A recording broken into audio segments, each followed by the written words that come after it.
Hello, everyone. You guys are in a bookcase. Welcome to Sow and Tare live chat. This is Katrina here at Sow and Tare live chat. Room is a little bit interesting right now because we pulled everything out of the kitchen into this room, and so my table is out somewhere else, and this is a bookcase that we had, cans and stuff in, jars and stuff in. So, yeah, you guys get a different vantage point here. Manuel is starting to prep the kitchen floor, and his brother's going to come over tomorrow and put in some new flooring. Manuel is a flooring expert as well, but with his finger, he has limited mobility because he's injured. So let's get started. Again, if you're new here, I go through the comments and we'll take any questions or comments people are saying. We have a bunch of hellos in the beginning. And then partway through, I have some topics of discussion, or I have a pre-planned topic of discussion. And probably in about 5 minutes, I have a little bit of an announcement, which is fun. All right, let's get started. So Dawn is here. Welcome, Dawn. She says, I'll be back when you start. Second like. Base Place is Verna. She is my moderator. You'll see her in blue. She catches the bad guys. She has her channel, Base Place, and she does a live on Saturday mornings. She raises quail and cooey in her apartment. So if you're a small living quarters, her channel is especially good for you. She says, fourth like, second comment. Evening, Katrina and Dawn, when Dawn gets back. Erica's saying hello. Hello, welcome. And everybody's just saying hi. PJ's is here early. Welcome, PJ. She says, good evening. Dawn says, good evening from South Central Illinois. Good evening. And people saying hi. And you guys are jumping already. You guys are talking already. Dawn says, my oldest quail baby's 6-week-old today. Laid their first egg. Jumbo Pharaoh and Egyptian sex links. Awesome, awesome. Congratulations, Dawn. It's always an accomplishment, even though it's like you didn't lay the egg, but you're still excited about it, right? It's always an accomplishment. PJ is saying yay. Base Place is saying wonderful. Yeah. Milk and Honey, welcome, welcome. Says hello. Welcome to the live chat. Jesse is here. Good evening, everyone. Good evening, Jesse. All right, people are saying hello. Aaron's here. Hey, everyone. Hi, Aaron. Welcome. And Gudro's Family Farm. Hey, friends. Hi, Christina. So Christina is... she volunteered. She said, hey, you need some help. She is an admin on the Friends of Sow and Tare Facebook group, which I have the link here. It should be the link. Let's see. I did this before. Again, you guys are on a bookshelf, so it's a little hard for me to see the keyboard. Did that even go right? Well, I meant to do the whole thing, but that's Friends of Sow and Tare Facebook group. So she's going to be helping out there. And so I got to get back to this. So welcome. Ed's here. Hey, all. Hi, Ed. And everybody's just saying hi. Hopefully everybody's doing good. And Verna put her link for her channel. Thank you, Verna. Ed says, LOL, my comment from 2 days ago disappeared. Ed, the reason why I put it up late at night 2 days ago is because my computer has been on the fritz, and along with my editing software and all that. So tomorrow I'm going to be taking this into Best Buy, and they are going to do a diagnostics. I did not get the computer from Best Buy, but they have a thing where you can pay $180 a year. You don't have to do every, it doesn't have to be many years, whatever. And they can do a whole bunch of work on your computers in your household. So that's for the whole household. And it also includes extended warranty or extended the services they offer for an extra charge, it's included in the cost of that. So that's pretty good. But it might take up to 4 days. So if I'm not online, you'll know why. If you're not seeing videos except for shorts, that is why. Yeah, still check out the Friends of Sow and Tare Facebook group. We just got that started, last week before. So it's just getting started. But it's a lot of fun. So, yeah, I guess now I can talk about, I guess that's what I was going to talk about, is basically if I'm missing in action this next week, that is what's happening. I'm going to try and get out some shorts to you guys, but I won't have any access to my computer, and that's what I do things on. So just expect that, and we'll work on it when we work on it, right? All right. Yeah, Dawn says the first comment on a lot of YouTube videos disappear. Yeah, for the lives, and I don't know, they must have like a timing thing, like it has to be within so much time. I don't know. Hey, Steve's here. Greeting, where you will be in 61 days. Oh, greetings. Where will you be in 61 days? I will be in Ohio, Miamisburg, Ohio, at my Shire Farm. QuailCon, everybody. If you don't know about QuailCon, hopefully Verna can put up the link because I didn't copy that. But it's at my Shire Farm in Miamisburg, Ohio. And that is a wonderful, wonderful thing. I am going to be giving a masterclass on aviaries, and Verna Vase Place is going to be giving a masterclass on intro to raising quail. Ed's going to be there doing sharing his crafting secrets. Let's see. Aaron is going to be helping you learn to butcher. As people come up, tell me what you're doing, because hopefully I didn't miss anybody so far. Yeah, it's a lot of fun. It's a lot of fun. Joy says, hello all from Western Oregon. Too hot for me. Joy, it was so hot. I was in the field today, so my bandana is still on my head. That's okay. Did change into shorts when I got home. But yeah, it's been hot here too.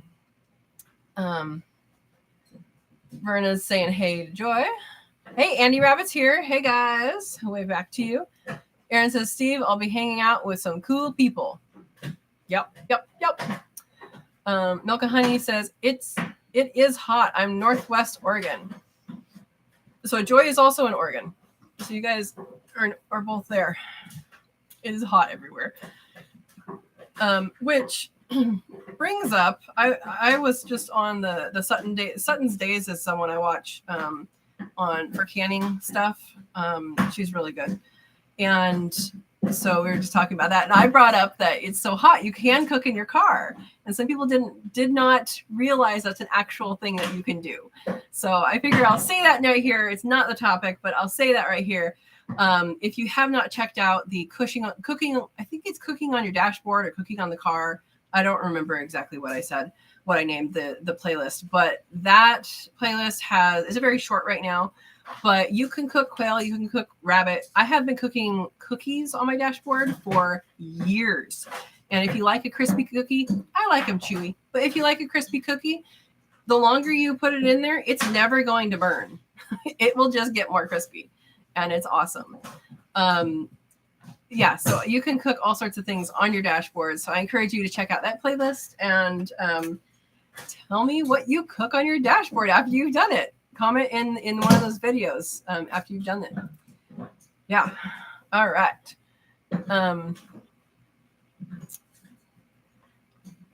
Ed says, in 61 days, I hope to be somewhere where it's not raining. That's right. It rained last year. It poured last year. It was still so much fun, though. Yeah. Milk and Honey. If you have quail, wanting to have quail, go to QuailCon. PJ's going to be at the Wynola Ranch table. That is awesome. Wynola Ranch actually makes a quail cage specifically designed at a QuailCon. The very first QuailCon, they designed it and said, okay, here's the things we'd like fixed. And my shire has been using their cages for their test. I don't know what I call them, but for some of their test breeding that they're doing, they use those. For their main stuff, they built their own, but they are really good. I have no experience. I've just seen them, and I know people that have them. So yay. Andy Rabbit says, oh, Andy Rabbit might be bringing some rabbits someplace. There we go. Erica says, I want to be somewhere where it's not 100 degrees. Yes. Base Place says 80 here right now.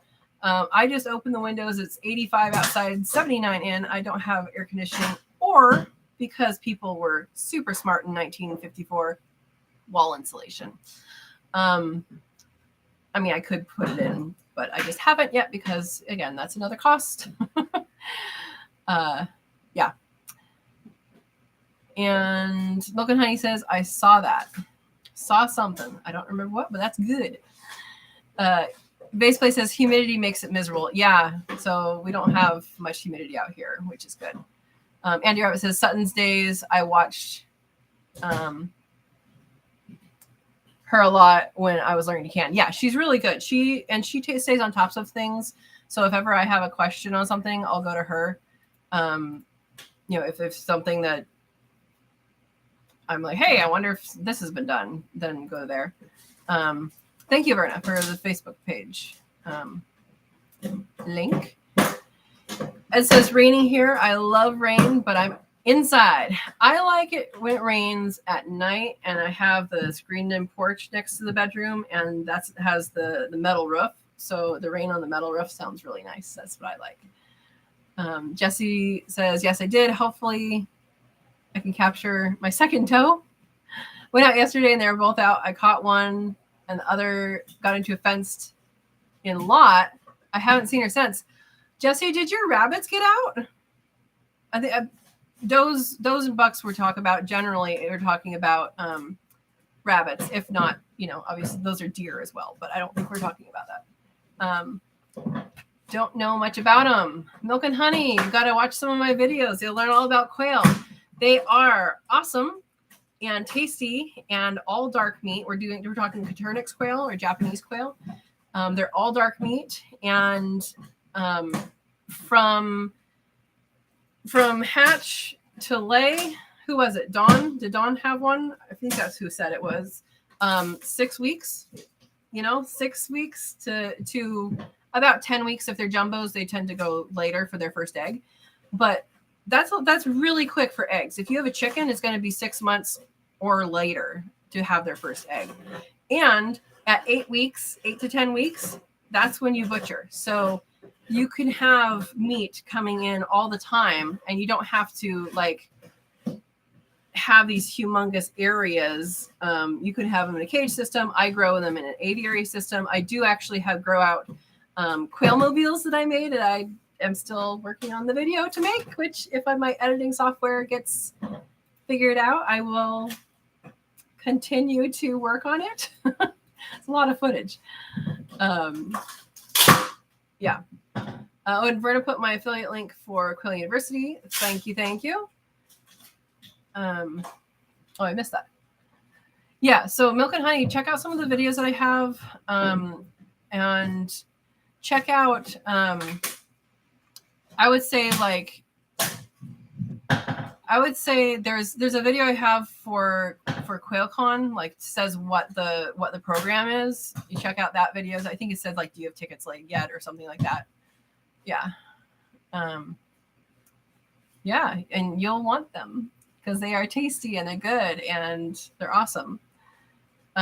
Base Play says my animal room is full of Winola Ranch cages. Yes, they even work for Cooey. Dawn says, Ed, me too. The first rainstorm was like a monsoon. I had to cover the quail cages and got soaked. Felt great until the winds of destruction came. You guys suffer some really big storms, and I like a thunderstorm, which we don't get here, but that's too much. That is too much. Feather Connections Homestead. Hey, I'll be in and out. Customers coming today for birds and meat before the 4th. Awesome. And Feather Connections Homestead. Verna, can you try and find, I know you can you find the link for the t-shirts on Kelly's website? Thank you. I forgot to have that. So Kelly is Feather Connections Homestead. She's in Utah. She is going to be at the Catching at Home table at Quail University, and her and I are going to be emceeing. And she's really fun. But the official t-shirts are through her website, and they are so fun. And I just ordered mine last night, finally. Yay.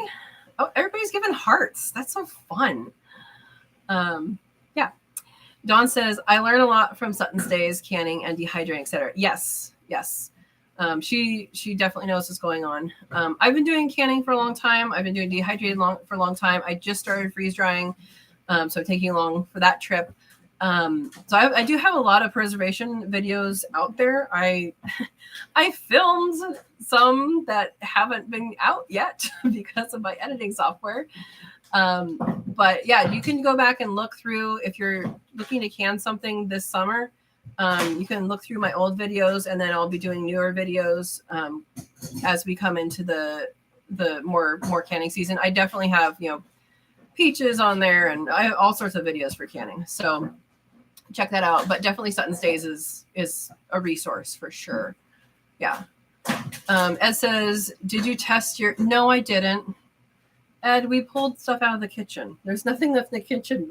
So hopefully I know where they are, is what that means, Ed. Ed made me a QR code and a NFC, the little beeper thing. Beep button. you do with your phone. I will test it, Ed. I need to remember where I put it, which is not good right now, but I will. I'll let you know how it goes. Thank you for doing that, by the way. Everybody's saying hi to Kelly. Andy says, I lost power again this Saturday, this time for 9 to 10 hours. The incubator dropped down to 70-ish. This morning, I candled and a lot of movement in the eggs. Good. They're still alive. How long, what day were you on? Dawn says, all my other jumbos for the last year was laid at 5.5 weeks. These 6-week-olds are late. Oh, my jumbos tend to lay like between 7 and 10 weeks old. It's been quite a span. It seems like some of them lay early and some of them wait. Yeah. But they can lay super early. I mean, 5.5 weeks from hatch. That means if you put an egg in the incubator, from the time you put an egg in the incubator, you're looking at 7.5 weeks to eat an egg from that animal. That's ridiculous, right? That's awesome. Verna says, nope, all the jumbos have started laying at 5.5 weeks to 6 weeks. Okay. Maybe mine are just lazy. Andy Rabbit says, I'm going to stop worrying about it from now on. You've had enough power outages that I think you just have to do what you can and go with the flow. I don't know where my hand warmers are, but I do recommend getting those hand warmers for winter, you break them and you shake them. Those do work very well in incubators. I did use that for when the power went out for, it was over 8 hours. I don't remember how long. I do have a short on that, I think, or a video. I don't remember which one I did. But they work really well, and it's really good to have for an emergency. And it's just peace of mind. You don't have to run to the car and plug it in the car or anything like that. Yeah.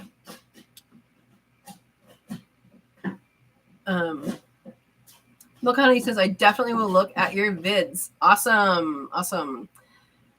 Yeah, we raise quail and rabbit for meat and quail and chickens for eggs, and over 40 fruit trees on 7,000 square foot lot and garden space. And my tomatoes are doing good, you guys. If you guys saw the video today, there actually is a green tomato on one of them. So I'm at least getting one tomato this year. So that's exciting. Yeah.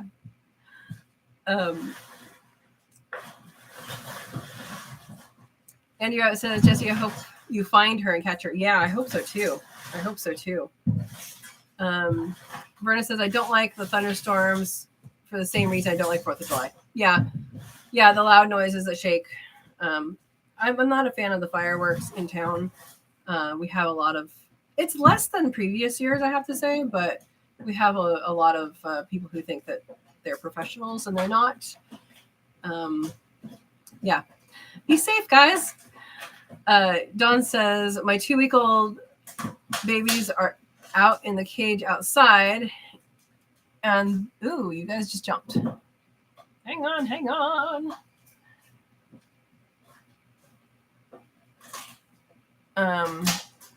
And the creep setting off pipe bombs is not affecting them or any of the quail. I'm surprised.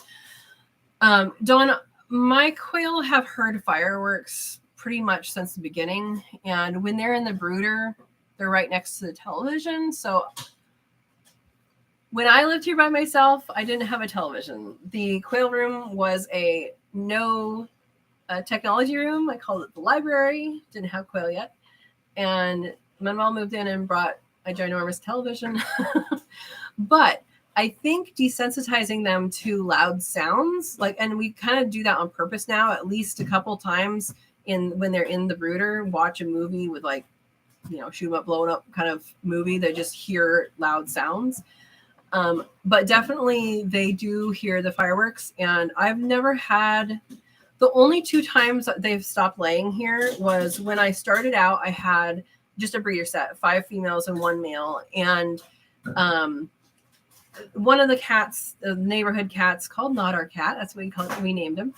My neighbor named him that. And he, I believe, gave one of these girls a heart attack, literally. She thought she was stuck behind the sandbox. She could have gone out the way she came. That's when I learned to pull it out from the edge, or to push it all the way in, not have kind of a kinked thing. So that was one time, and then they all stopped laying for a couple weeks after that. The other time that happened is this winter when we had all those really, really, really bad windstorms. There was a period of time that they stopped laying for a couple weeks or a week and a half or something like that. I don't remember.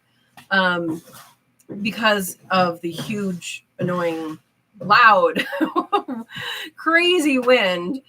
They were protected from the wind, but they could definitely hear it, and they could hear the tree that's above them and all that. Yeah.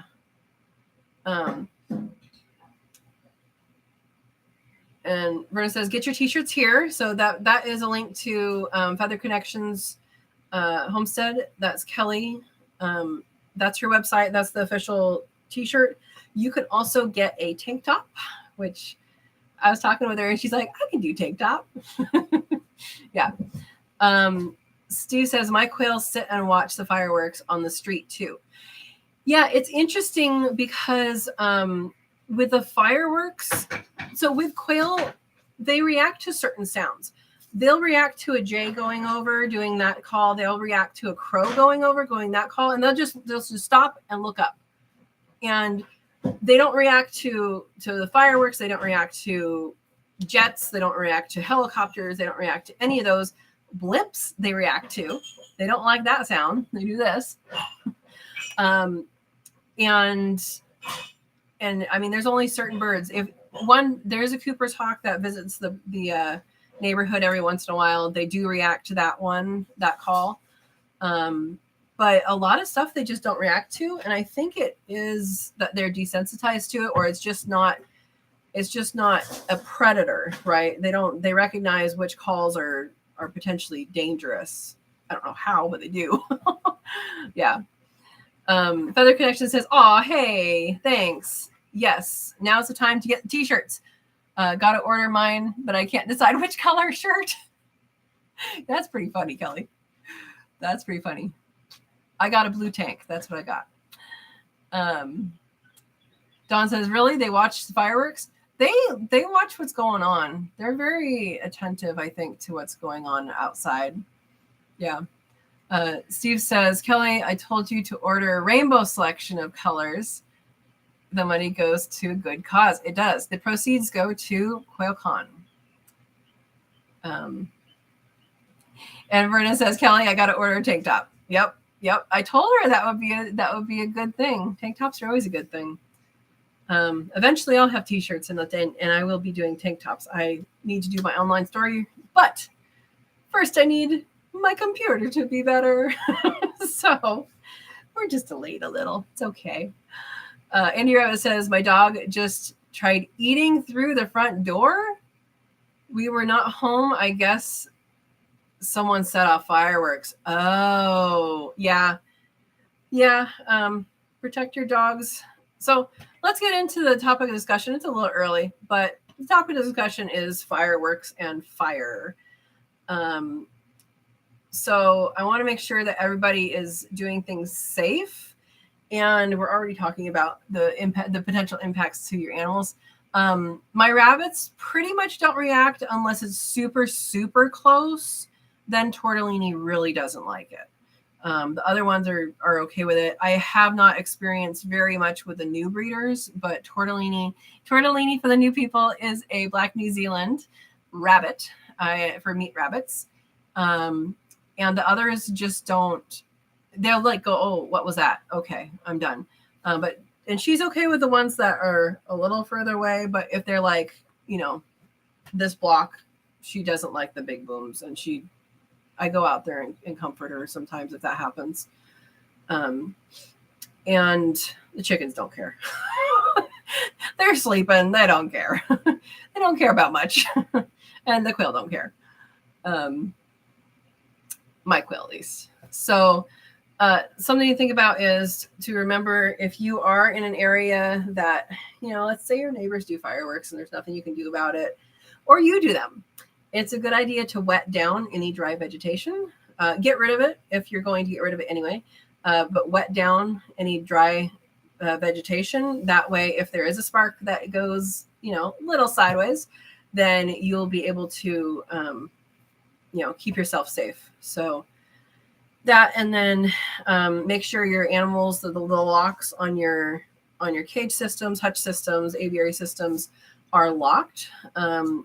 You guys can watch I have a video all about locks. I didn't do I didn't look for the link, but if you go to my homepage and type in lock, then it'll come up and you'll see what I use for locks. For the aviaries, I use a gate latch and then a carabiner that goes in to lock it in place. So that's a really good thing to think about now, before the fireworks start, if they haven't started already. So ours started a couple days ago, but so far haven't been too terrible, which is good. And not everybody has extra, fireworks not by the city. I don't know where these people get their money from. Yeah. All right. So if you guys have anything to add for firework safety, fire is what I was thinking of as fire, but also how it affects your animals, put it in the comments and we can share that. Share anything that you find helpful. If yours do react, what do you find helpful to keep them from reacting strongly, or from, for recovery, or whatever works for you. Ed says near field communication is NFC. That makes sense. Thank you, Ed. We're going to put the Friends of Sow and Tare Facebook group there. Thank you very much. Steve says, well done. They were gathered at the side of the cage where they usually do, so they had to see. Oh, boy. Andy Rabbit says when her incubator went down for several hours, they were on day 7. Cool. And you said you saw movements after. Not cool that it went down. Cool that you saw movement after. Okay. Kelly Feather Connection Homestead says, LOL, it's true. So many fun colors. Excited for all the money to go out to QuailCon. Kelly, we need a tie-dye one next year, I think. You don't have to decide. Andy says for the eggs in the incubator. Oh, yes. The 7 days, or day 7. Yeah. Dawn says that is cool. I don't know what is cool, but it is. And NFC maybe. Feather Extension says, my NFC tag works great. Thanks, Ed. Yeah, Kelly, he told me how you did it on your Google Docs page. So that's what I did as well. So thank you for paving the way. Ed says, cool. Steve says, I jumped. Okay, let's go back. Let's see. I'm scrolling up. Scrolling up. Oh my goodness, you guys are talking.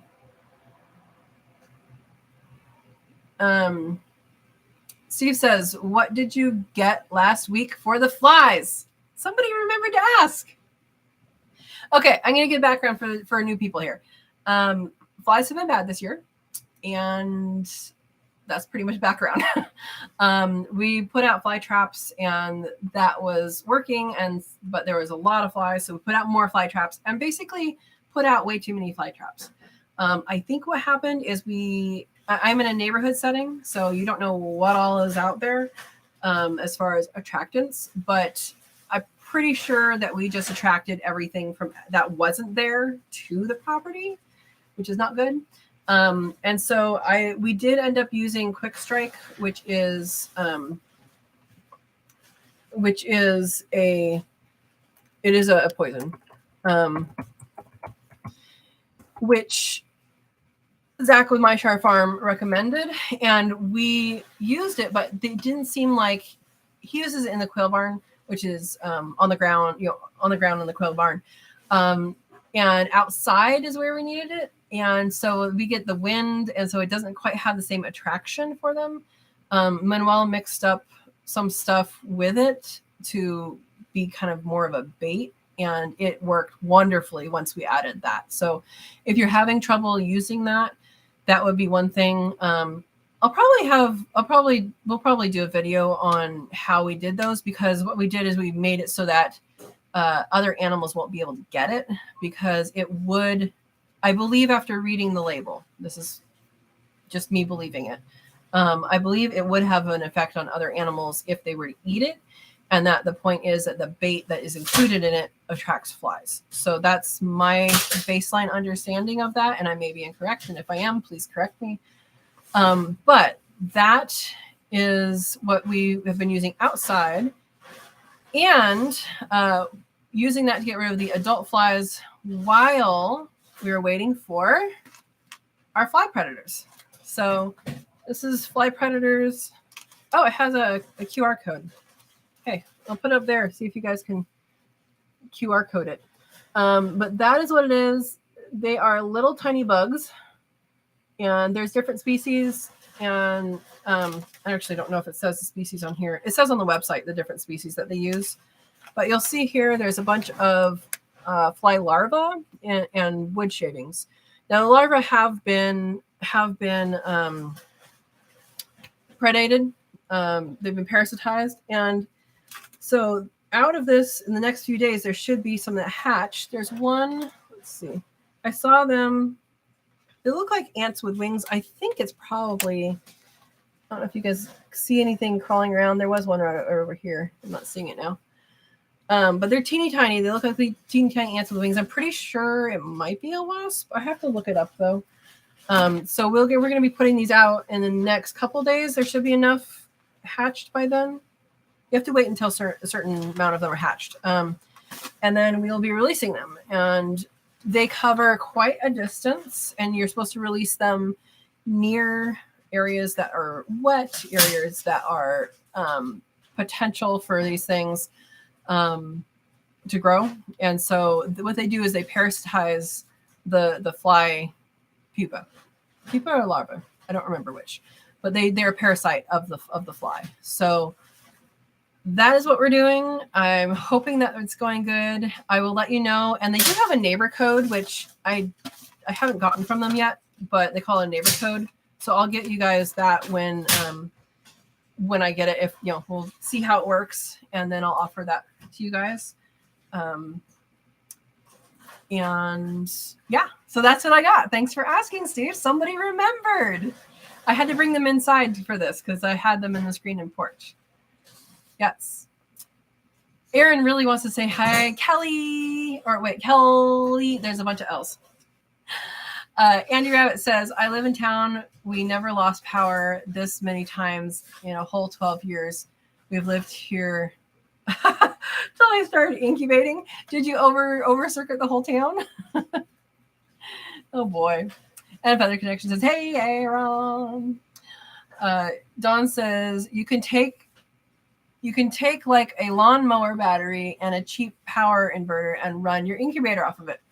You could. Pipe bombs are a bit different than fireworks. Yes, they are. Andy Rabbit says, Katrina, I like the feather of your left shoulder. This is a peacock feather without the fancy end. It was on my car. Someone left it for me when I was on a job site. There was a bunch of peacocks in the neighborhood, so I don't know if it's a peacock or a person that left it for me, but I took it home. There you go. There's the story there. Yeah. Thank you. Dawn says they tend to shake the block. Yeah, I've not had experience with that. I just the fireworks that people have here, it's like the M80s that are like, some of them don't even make like fireworks. Some of them just boom. And it, we haven't had it in a while, but it can shake the walls and the windows and all that. Your heart. It what? Sounds like guns. Manuel says it sounds like guns. I think it sounds bigger than guns. The ones that we have now sounds like guns. Yeah. They tend to shake the block. Yeah, Dawn. Feather Connection says, my customers are late, so listening and typing, but they're 2 minutes away. They probably just left, Kelly. Ed said, pipe bombs or tannerite? I don't know what that is. But yeah, we don't like them. We don't like the big booms. Sue says, I wish my girls would stop laying. Well, give them less light if you want them to lay less. I know you know this. I'm saying this for other people's benefit. So 14 to 16 hours of light is what your quail need to lay. We are in the throes of summer, so you probably don't have an issue unless you have them inside with them laying. If once the sun gets less, you start seeing, I'm getting less eggs. I wonder what's happening. If you want them to lay through winter, they need that 14 to 16 hours of light. And I use rope light. Other people use Christmas lights. Other people use fluorescent lights. It doesn't really matter what kind of light it is, as long as you can read at the level of the quail. So there you go. Start thinking about fall. Feather Connection says, as a mama, I think I sleep sound, LOL. So fireworks don't bother me much, but the kids even rolling over in bed will wake me straight up. There you go. Andy Rabbit says, Dawn, I'll ask you about it tomorrow. Okay, the battery. Looked at Harbor Freight, but they had no idea what I was wanting. Harbor Freight is good for things that you already know what you want. Ed has tannerite. I don't know what that is. It's okay, though.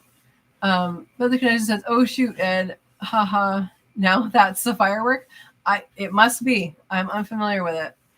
It is, he says. Oh, boy. Verna ordered her tank top. Woohoo. Dawn says, oh, you do too? Neighbor down the street made them for backup and plays with them on the 4th of July because most people don't know. Oh, boy. Okay. Well, be careful and keep your hands in one piece, because we had someone several years ago. I got on the police scanner and on the internet, which it no longer is on the internet. It used to be on the internet. But there was a helicopter just circling really low, really, really low. I'm like, what the heck is going on? And so I got on the police scanner on the internet, and it was somebody that had basically blown both his hands off with a firework. So don't do that. Remember our safety chat a couple weeks ago? Yeah, don't do that.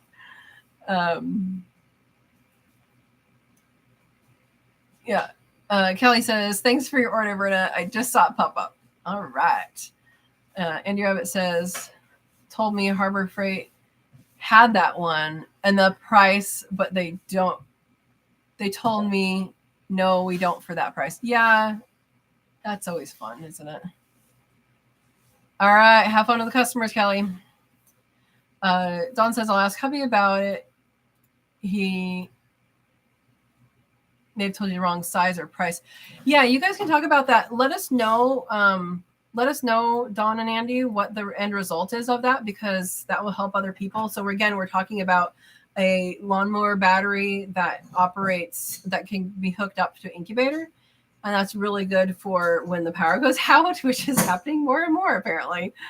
It happened twice this year for more than 8 hours. Usually, we're on the same grid as the police station. So usually it goes back up pretty quick. But this year we had, it was a little different this year. Milk and Honey says, no fireworks for us. I worry about the pastures catching fire from others. Yes. So do you mow like the edges at all? I know in California, at least, if you have more than it depends on where you are, but if you have more than so many acres, they want you to do a fire break in between your property and neighboring properties. I don't know what the rules are in Oregon or if people follow them here. Yeah, I would recommend getting out with the mower or something, or maybe in future years you like mob graze in those areas, the week before or something, or water it really well. Steve says they have several different price points. Oh, okay, for the batteries. Verna says the Cooey was not fond of the thunderstorm or the lightning that hit pretty close. They just squealed. Yeah, Verna, I think I heard that on your. I watched the replay of your live. That was thunder that I was hearing, right? During your live. Yeah.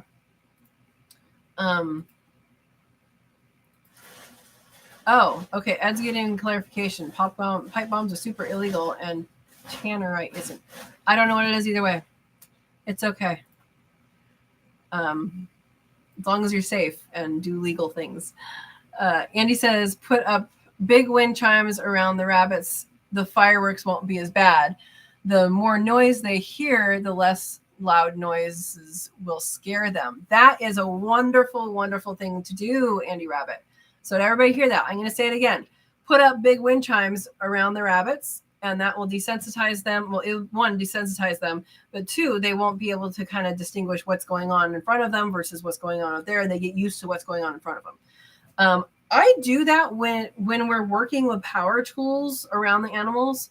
I'll say loud noise, loud noise, loud noise, loud, and I'll just go I'll yell it and then start the power tool. And I feel like it just alerts them that something's going to happen. So that is a fabulous idea. Good job, Andy Rabbit. Erica says, no fireworks for us this year. We only do them for the grandson, and he is on a trip. So a nice, quiet day for me tomorrow. Good. Where it says, let your dog decide where they want to get away from the noise. Lucy will get under my desk. Yes, so that is another thing. I know my parents' dog does not like, she's weird. One day she decided that the moon was evil.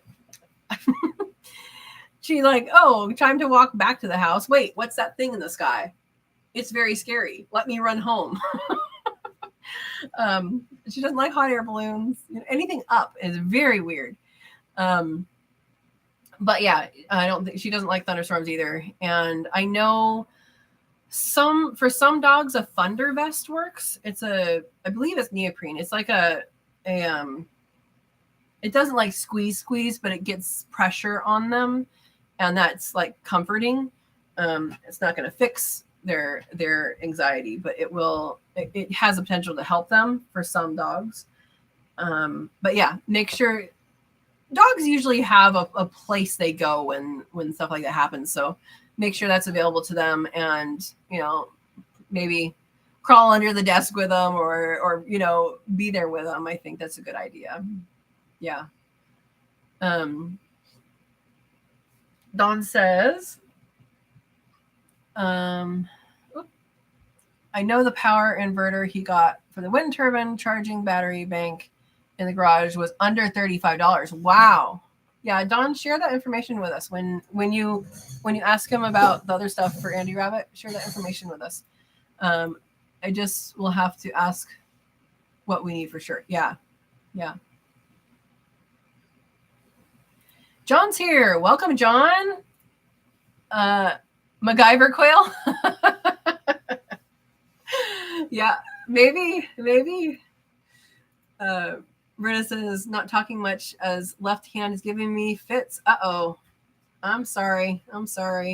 Hopefully it's treating you better soon. Yeah.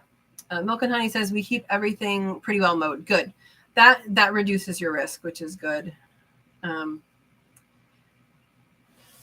Good. John says, I hope your HAB. I don't know what HAB is. Hopefully it's good. Hand. There we go. Sorry. Hope your hand feels better, Verna. Yes, we all hope that. Hey, David's here. Hello, David. Welcome. We have a small battery backup system. I got it for my CNC, but I use it during incubations. I'm thinking I paid less than $100 for it. Okay. Yeah, David, if you guys aren't already signed up for the Friends of Sow and Tare Facebook. Sign up for that and put that information on there. That's a better thing to do, is to put it on there. The Friends of Sow and Tare Facebook group. So what I designed that, or what my plan is for that, is to have you guys continue the conversation. Perfect for things like this, where Dawn has some information that, it's for Andy Rabbit, but will benefit everybody if she shares it with everybody. David has some equipment that he got that will benefit everybody as well. Like, if you put that in the Facebook group, people can talk about it. That's really, really good. I know I'm going to be somewhat out of the picture the rest of this week, but Christina with Gudrow's Family Farm Homestead, I don't remember what your name changed to. She's going to be accepting people into that group while I'm, gone. Not really gone, but gone from computer. Make sure you answer the questions and and say you accept the rules. But that is a perfect opportunity for that. Yeah, for sure. All right. So where did I leave you off here? Oh, the Thunder Vests don't work for Lucy. Yeah, they don't work for all dogs, but they do work for some dogs, so it's worth mentioning. Yeah. Well, hopefully you are enough for her and you can comfort her. She trusts you, that's for sure. John says, computer UPS or ups might be something to look into. Okay. I don't know what that is. Computer ups.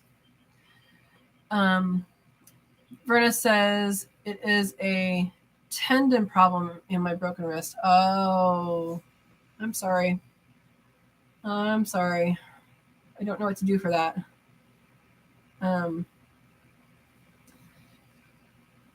Andy Rabbit says, for my dog, I turn the TV on loud music on nights with fireworks.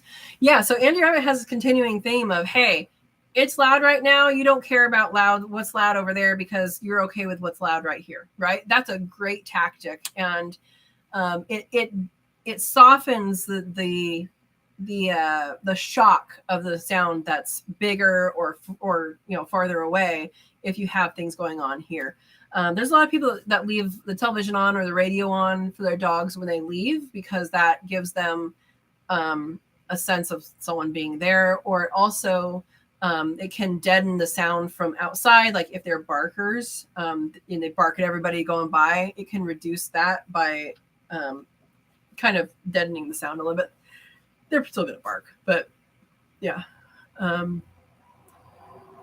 Milk and Honey says, good ideas. Yes, they are. See, we have a good group of people here.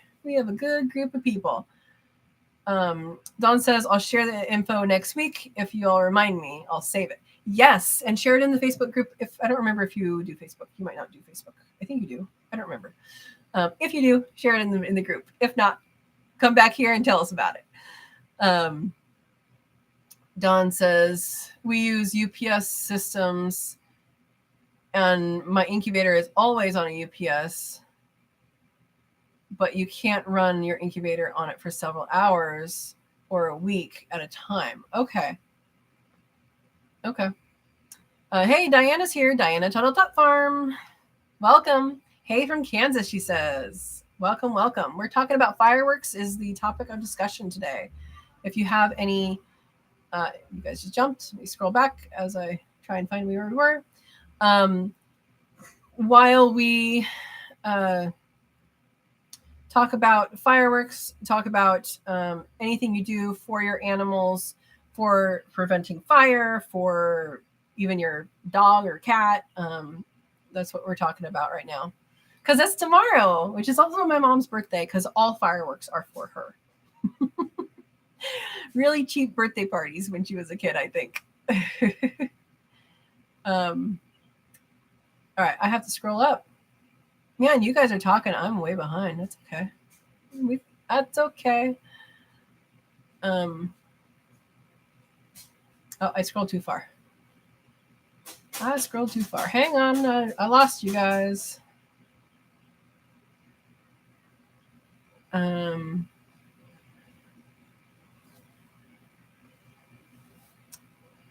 Okay. Andy Rabbit says, Steve, it was a little hard asking for something I really don't know what I was asking for. The only thing they had was $219, way too high experience. Yeah, for the incubator. Yeah.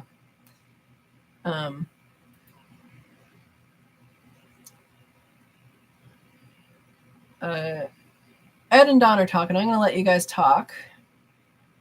And I think, let's see. Black powder. Andy Rabbit says, I got golden marlin fly bait overnight. The flies were almost gone. Golden marlin, Malrin,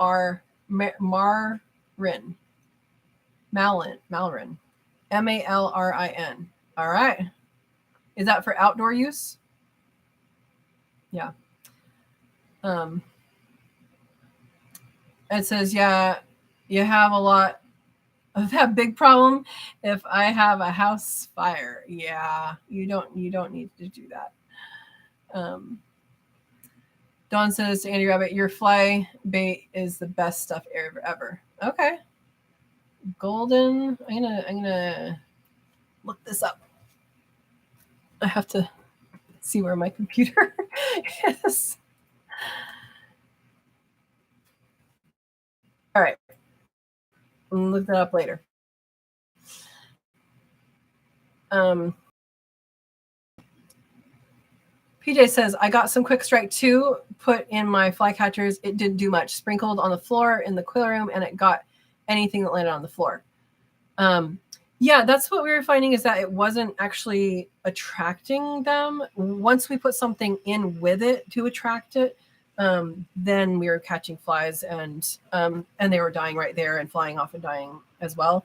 So it does work. It just, you have to make sure they know where it is. And it is working pretty well. So what Manuel, you want to describe what you did for the fly bait? For the what? Fly bait. For the bait? Yeah. Yeah, come here and tell people. Okay. He doesn't want to be on camera, I guess. So you have to correct me if I'm wrong, okay? He took a container, like just a plastic container, and put, we had a little bit of quail guts for some of it, and we had some eggs that went bad in some of it, and put the Quick Strike in that, or on top of it. You put it on top of it, right?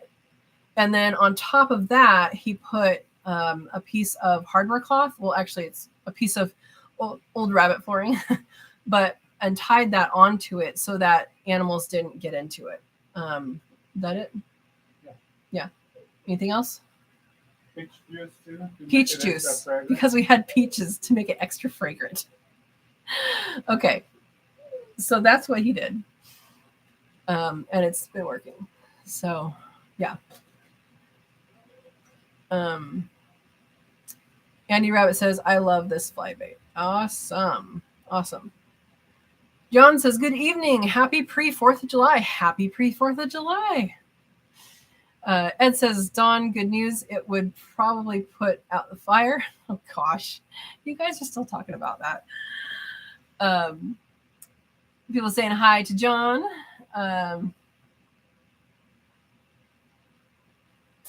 Steve says, you'll have to put them in the quail poop or your compost area. If they go in the quail poop, you won't be able to remove the poop in the aviary. The quail will eat them. Yeah, so you're supposed to sprinkle these outside of areas with, well, they don't mention quail, but outside of areas with chickens, because the chickens will eat these fly larvae, the dark stuff. They'll eat them and potentially eat the ones that would the predators that would hatch. So yeah, you sprinkle them outside of those areas, and they will fly, I think, up to 250 feet. I don't know if it says it on here. I'm just going to give it a quick look. Yeah, fly predators. They say what the species are on the website. Fly predators can travel up to 150 feet, but it's better to get them within 50 feet of fly breeding areas. Flies can't reproduce in dry manure, so don't put fly predators there. Even if you muck out daily, put where manure was if the spot is kept moist from urine. Flies reproduce in rotting vegetation as well as manure. Put fly predators near any spoiled hay, feed, round balers, grass clippings, etc. Try to dry up moist areas such as near water troughs, leaky faucets, under stall mats, blah, blah, blah, blah. So yeah, we put them near those areas. And considering I'm only on 7,000 square foot lot, my neighbors will benefit. So, I'm not anticipating that being an issue. Yeah. David says, hi all, sorry to be late. Welcome. It's okay to be late. You just have to watch the beginning. We said some stuff at the beginning. I'm midstream of an incubation of 75 jumbo eggs, so kind of preoccupied. 20 have hatched so far. Oh, and they're hatching. Okay. I think the rest are waiting for the fireworks. They just pop right out, right? Well, good luck to you. Good luck to you. And remember to keep them in the incubator until they are dry and fluffy, and then you can take them out. I know you already know this. Some people who are watching might not. So that's why I'm saying it. Dry and fluffy is where it's at. Even if they peep at you, they're not ready until they're dry and fluffy. Stu says, are you sure your feather is not from your secret 10-pound quail? Oh, Steve. So one of the lives we were talking about stuff, and someone wanted to know what jumbo size is, and instead of 10 ounces, I said 10 pounds. If you have a 10-pound quail, it's not a quail. And Steve will never let me live that down. It's okay. It's okay. We can revisit. PJ says, I can't put in the quail poop that goes in the garden, and the pigs, guineas, and chickens pick through it for leftovers. Yeah, mine, I have deep litter, and so it does compost in place. So I think this is good. Yeah, this is good for that. John says, is Katrina going to keep peafowl? I don't think my neighbors would appreciate that. No. Although that feather did come from a neighborhood. It did not come from a neighborhood here. No, not here at least. Find me some property and maybe I'll have them there. I've heard they taste good. I have never had them. But I mean, their feathers are pretty. Dawn says, Katrina, oh, it sounds like a cannon going off. They shake the windows, the ground, the whole house. Yeah, that's what the M80s do here. I think that's what they are. M80s, something. That's what they do here, is they shake your heart in your chest. And So I haven't had one of those in a long time. I'm going to knock some wood. And hopefully the police have caught those people and find the heck out of them. Andy Rabbit says, y'all want to hear something funny? Yes, is the answer to that. My phone goes into Do Not Disturb at 9 p.m. for the last 3 to 4. Katrina has answered a question of mine right at 9.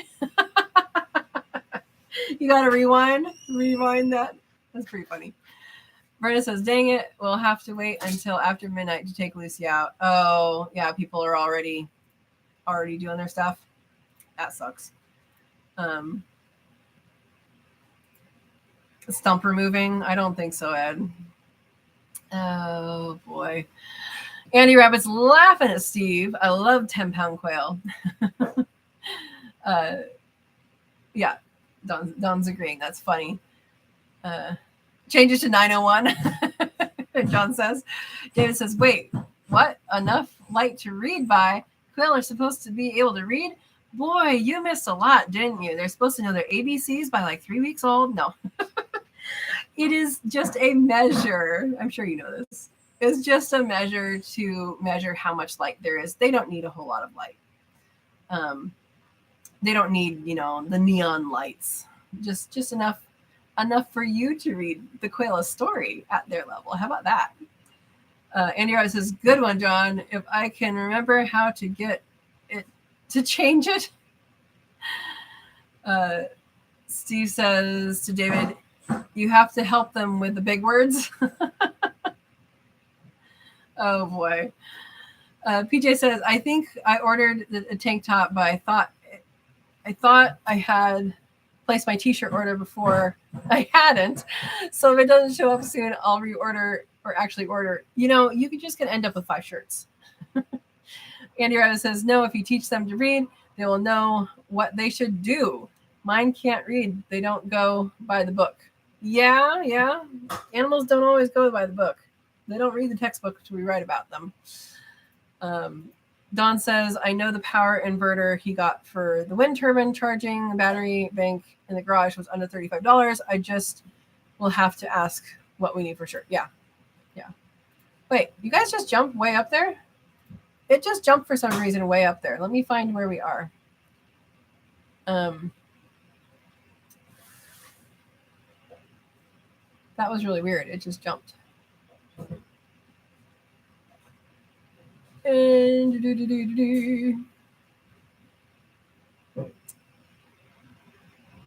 I'm not sure where we left off. I got lost. Guido's Family Farm says, Andy Rabbit, I feel like the bee venom thing isn't something I can make at home. You could. Maybe you don't want to, but you could.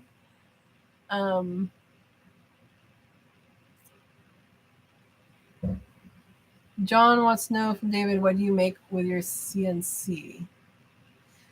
John says, what is the group? I don't know what group you're talking about. We're talking about, Verna put the link a couple down, is the Friends of Sow and Tare Facebook group. I feel like this is a whole section that I must have missed. I have no idea. Gidro says, yes, I'll be there watching to membership requests. Thank you. Steve says a computer UPS will only give you 5 to 10 minutes of time to power down the computer safely unless you are paying big money. Oh, $5,000. UPS is uninterruptible power supply. Is that why the UPS that have brown trucks are called that? I know that's not what it stands for. Or something Postal Service. United Postal Service? I don't know. Uninterruptible power supply. Awesome. Oh, okay. It doesn't work. Hopefully, if you just type in Friends of Sow and Tare Facebook group, that will work. John says, I had African bees sting the heck out of me. Cured my allergies for a little bit. Now, were they Africanized bees or were they African bees? Because from what I've heard, the African bees are aggressive but sting little. And Africanized bees are the ones that are European bees get that genetics in there, and they get aggressive and they have sting, and that's bad.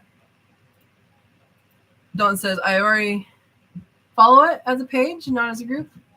I don't get notices for pages very often. I rarely see things. Yeah, so this is a newer page for friends of Sow and Tare. So this is one that you can actually post to. So that's another thing I was going to ask you guys.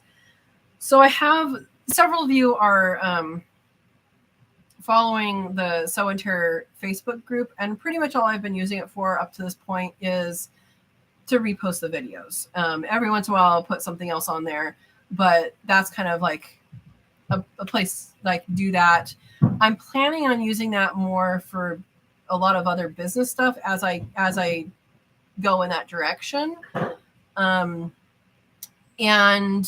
so I'm wondering, and I want you guys' opinion, if you would like for me to do that kind of thing with posting the videos on there, on the Friends of Sow and Tare Facebook, and then use the other one strictly for business, like, hey, look what we have now coming out, or, hey, I have sage for sale, or something like that.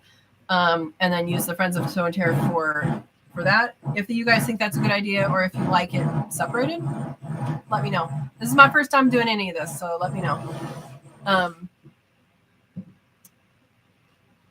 All right. Andy Rabbit says the bee venom, you have to get a glass thing that is put on the landing of the hive, and it shocks the bees. Bees hit it with their stingers. They release their venom, but not stingers because it's smooth. Interesting. I did not know how they did that, because I always heard that, when they sting, they basically die because the stinger comes out. But that makes sense. Interesting. Then it's scraped off as powdered. Interesting. Okay. Dawn says, my dad's birthday was July 4th, too. Yeah, there you go. Hey, Obsidian 18. Welcome. Hello from Oregon. Sorry so late. That is okay. You can rewatch from the beginning once this is over and get all the tidbits. Thank you for joining. All right. David says, graduation plaques, anniversary gifts, Christmas gifts, etc. Oh, that's what you use for them. Okay. Give them away as a hobby. Cool. Thank you, Verna, for finding the Friends of Sow and Tare link. Apparently, I was not as prepared as I thought I was. Thank you. Andy Rabbit says, Obsidian, you're right on time. Milk and Honey saying hi. David says, uninterrupted power source, UPS. All right. Dawn says, I like my incubator plugged into the UPS because it will sound the alarm when the power goes out, and I know it's out. Other than that, it'll give me time to act, but that is about it. Yeah, that's a good point. I believe some of the more expensive incubators have an alarm. I don't have an expensive incubator. I have a Hubabator, although I'm thinking about getting a Brincia because I'm just thinking about it right now. We'll see.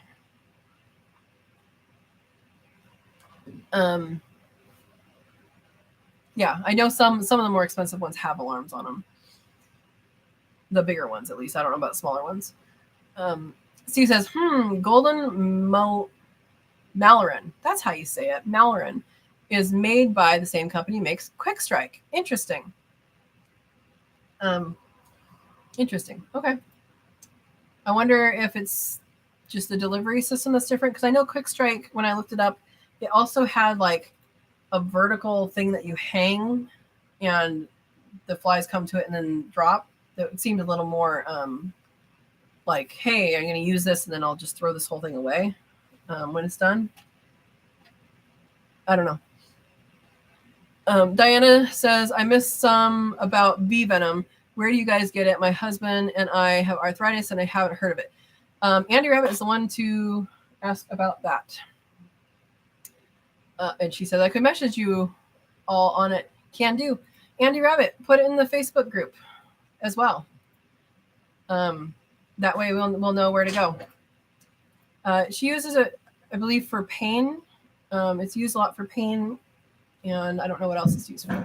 Probably inflammation, I'm guessing. Right? Which goes hand in hand with pain. Dawn says that it's the right link to the green. Okay, it's the right link. Got it. That Verna put. Thank you. Thank you, Verna. John says, can you chase him with the camera? Manuel? No.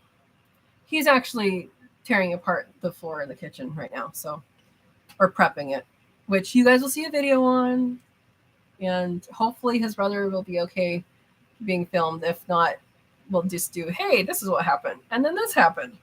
Yeah. I haven't asked him yet. We'll find out tomorrow. All right. Verna says, when I get mine, I'll put it in the trays just before the shavings to keep the flies down. Yeah, I haven't had that big of an issue with stuff in the brooder inside. But again, it's just the brooder that I have inside. I don't have them a lot inside.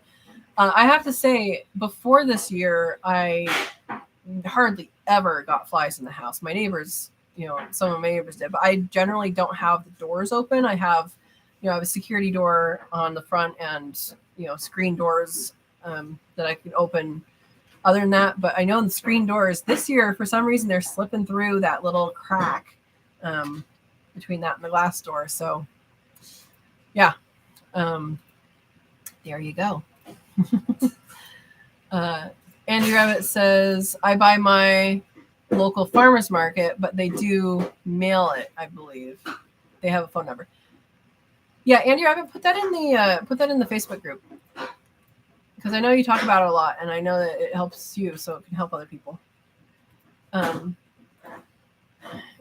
Stu says the fly predator is a tiny bitty teeny weeny wasp. Yes, that is what it looks like. Maybe I can try and show you again if I can see them. They just started hatching today, and I think there's like 5 that I saw. I don't see any right now. But yeah, they're smaller than an Argentinian. They're like a third of the size of an Argentinian. And biocontrol is what that's called. So there's a lot of biocontrol things that happen in agriculture. Mostly in agriculture is what they do. And sometimes it works really, really well. Sometimes there's unanticipated negative or positive results. There are some species that they have released in some places, and then those become problem species. This company's been around for a while. This product's been around for a while. I have a friend that has used it for a really long time for her horses. And actually, when I brought it up at the feed store, one of the ladies says, oh, I've heard of that. And she says, a lot of people do that. So I'm like, okay, let's try it, And I feel better about putting an animal out there to take care of issues than poisoning. So the way you do this is these guys take care of what's in the ground or what's on the ground, the larva, the pupa. But the adults can live for a month. So those, they recommend you trap and, take out somewhere else. And I am choosing to use a quick strike because, one, Zach recommended it. And if he recommends something, that it works. And 2, it doesn't stink like those other traps. And so I don't think, it says it has a far-reaching effect, but I don't think it draws them in quite like those stinky traps, the smelly traps. So I want to get rid of what's here. I don't want to draw in and keep drawing in everybody else's flies. So that was my reasoning, and hopefully it'll work. Yeah. Milka Honey says, I bet they are cute. The fly predators, they're little tiny guys. David says, I had the same experience with Quick Strike. I put it in a pie tin. I thought you were going to say a pie. I was like, that's a waste of a pie. Put it in a pie tin underneath the cages, and the flies are dropping like flies. Appropriately worded. Yeah. So you just put it in a tin on the floor underneath. Yeah, that's good to know. So if you're have a cage set up, try that first instead of putting them in the poop trays, maybe. Yeah.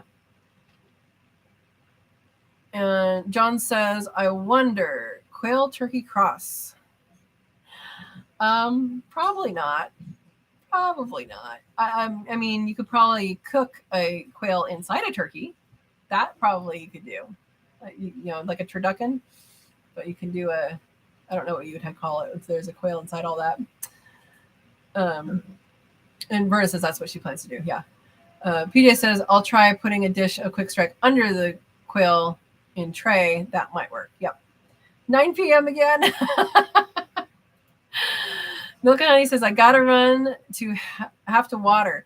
Thank you for joining. And I hope you enjoy these live chats. They're very collaborative. And I like that because everybody can bring their expertise to the table. And then, watch some videos and see what's going on. You guys jumped again. All right. Andy Rabbit says, it's okay to post the number for the bee venom. I'm fine with it. Yep. If it'll let you do it, do it. If it won't let you do phone numbers, then ignore the dashes and just put spaces. I'm fine with that. Dawn says, everyone have a good night and happy, safe 4th of July. Time to get off for the night. Good night, Dawn. Thank you for joining. Verna says, glad I'm not live right now. Oh, are they bad? The fireworks bad? I'm sorry. I'm sorry. John says, you seem alive to me. Oh, boy. I think she's talking about the fireworks going off. Yeah. I think Verna just virtually slapped you or something. Everybody's saying good night, Dawn. United Parcel Service. Yep. Steve says, Katrina, you be funny. UPS, no, the brown trucks are interruptible. Yeah, I wasn't being serious, Steve. You know that. You should know that by now. Andy says, PJ Farms, you won't be sorry. I put a dish of it under my brooder. No flies next morning. Awesome. Andy says, Steve well said. Ed says, listen, time to make dinner. Have some dinner, Ed. John says, how is your freeze dryer doing? It has been empty for a little bit because we've been doing a whole lot of other stuff, which is not a good excuse. I did make extra lentils and they are in the freezer. They've been in the freezer for a few days now. I want to freeze dry lentils because I've been having quite a bit of lentils lately. And, you know, when it takes half an hour, 45 minutes for them to cook, I just want to put my, my half cup in there, get it, hydrated and call it good. 5 to 10 minutes will be much better. So I'm going to be testing that once I do a load. It has been super hot. So when it's super hot, the freeze dryer takes longer to do things and uses more electricity. And I didn't feel that I needed to do that for like 98-degree days. So maybe this week we'll do a couple loads, I think, have a little bit more time as well. So next in will be the lentils. I'm going to be doing bananas, which are already frozen, cherries that are pitted, and some blackberries, and something else that I don't know what it is yet. So need to do something else that will round out the load. I might make more lentils. We'll see. Yeah, so that's what's going in next. Vera says, yeah, I use the page for business and the group as it is. Yeah, that's what I'm thinking. So I'm thinking I'm going to start doing that, which is good. Good feedback. Thank you. Separate business from friends. All right. Verna says, my mother's was July 7th. David says, what does a 10-pound quail say? Here, kitty, kitty. Sorry, I know that's an old one. Can't help myself. That's okay. I'm good with jokes. I'm well familiar with dad jokes, too. Verna says, surrounded on all sides by the noise. Yeah. Yeah, that's how my first year here, I thought was pretty cool that I could go up and sit on the roof and see fireworks all over the place. But it became not cool pretty quickly. So, Verna, is there something that you do for yourself? I know we talked about Lucy, we talked about quail and all that. Is there something that you do for yourself to help? Or is it just shut all the windows and keep yourself occupied?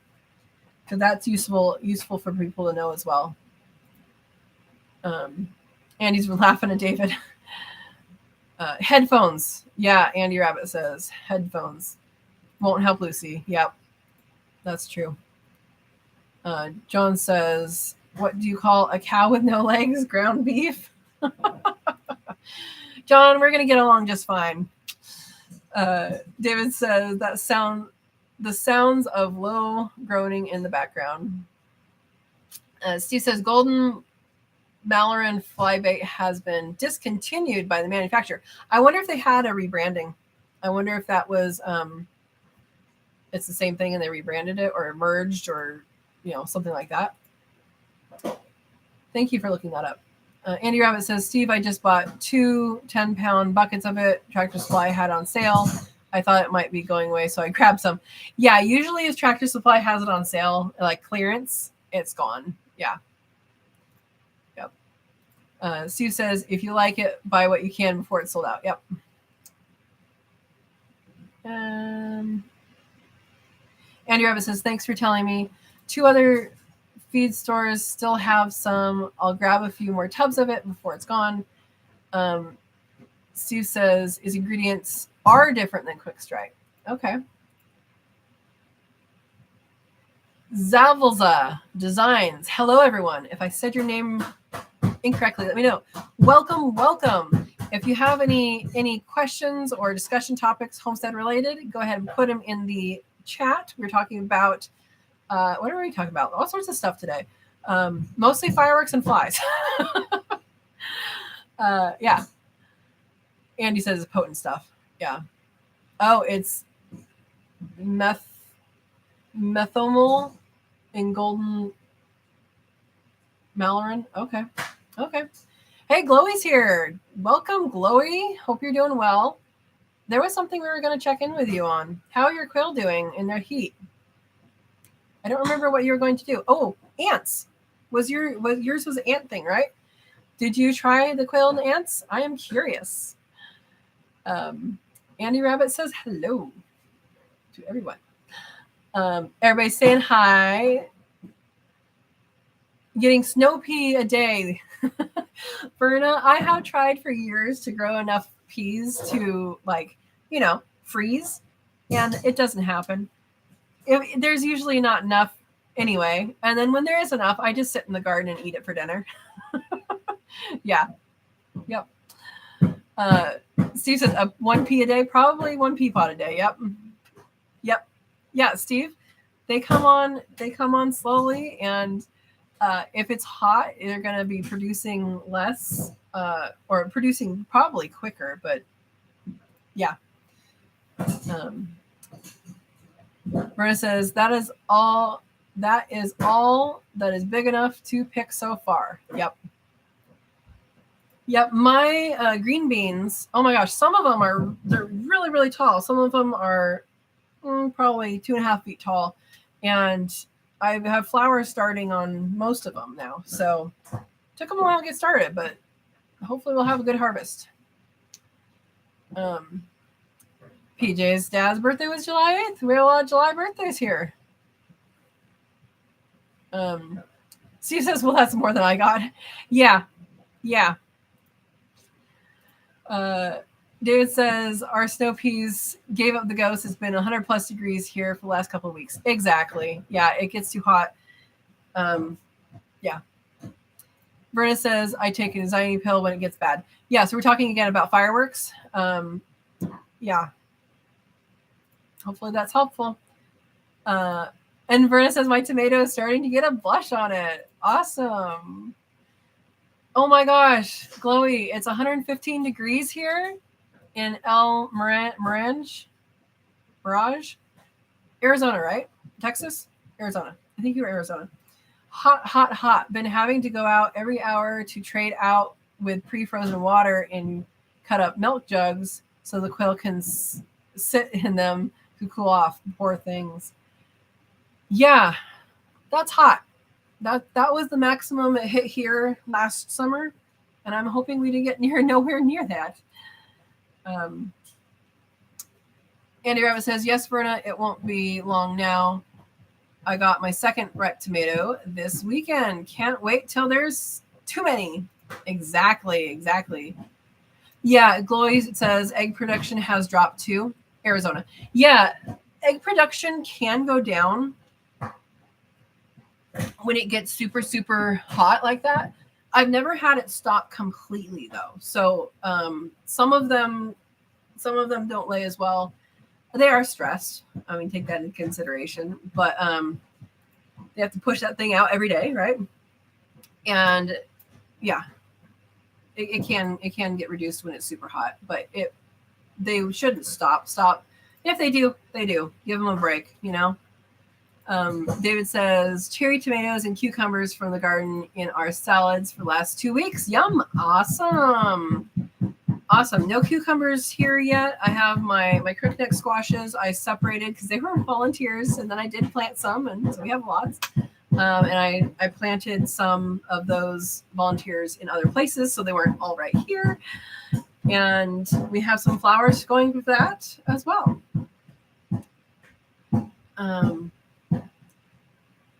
Berta says, I got a few eggplants are growing, about 5 little ones so far. Awesome.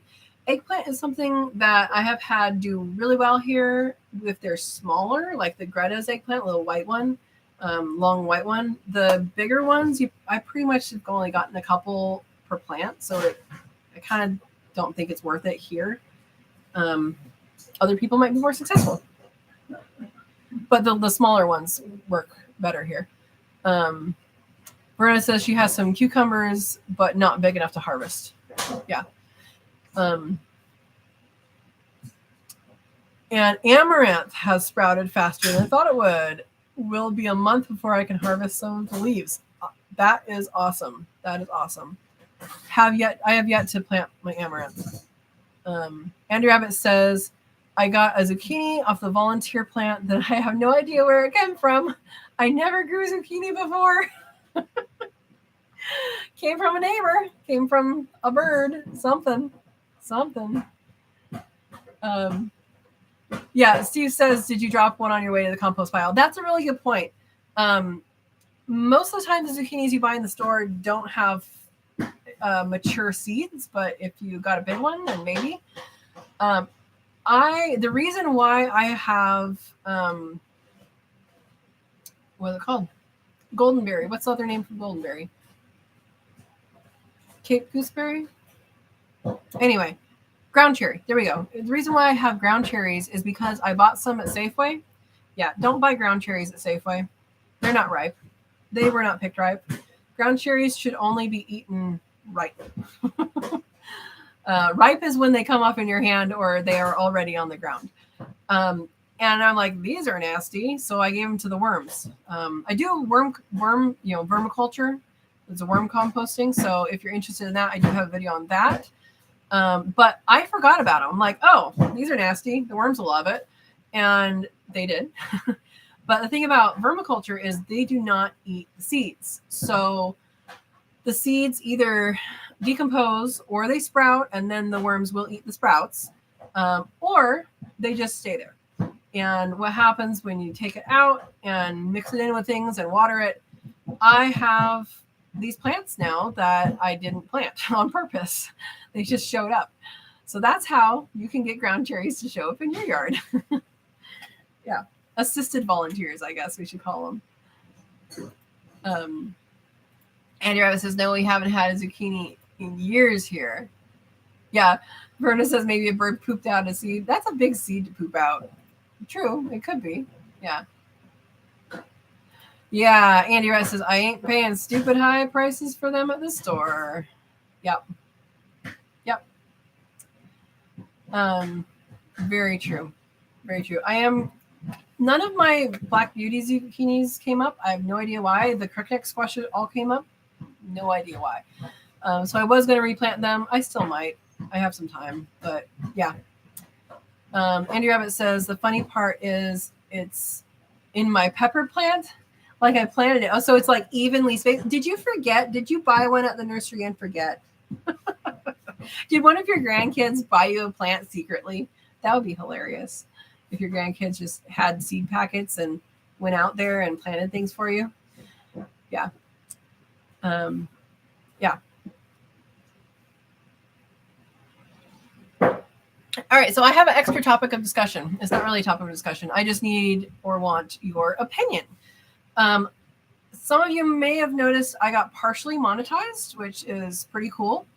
What does that mean? YouTube does this new thing where if you have a certain amount of, I think it's 500 subscribers and 3,000 watch hours, then you get partially monetized. It's monetized, but it's not the commercial part.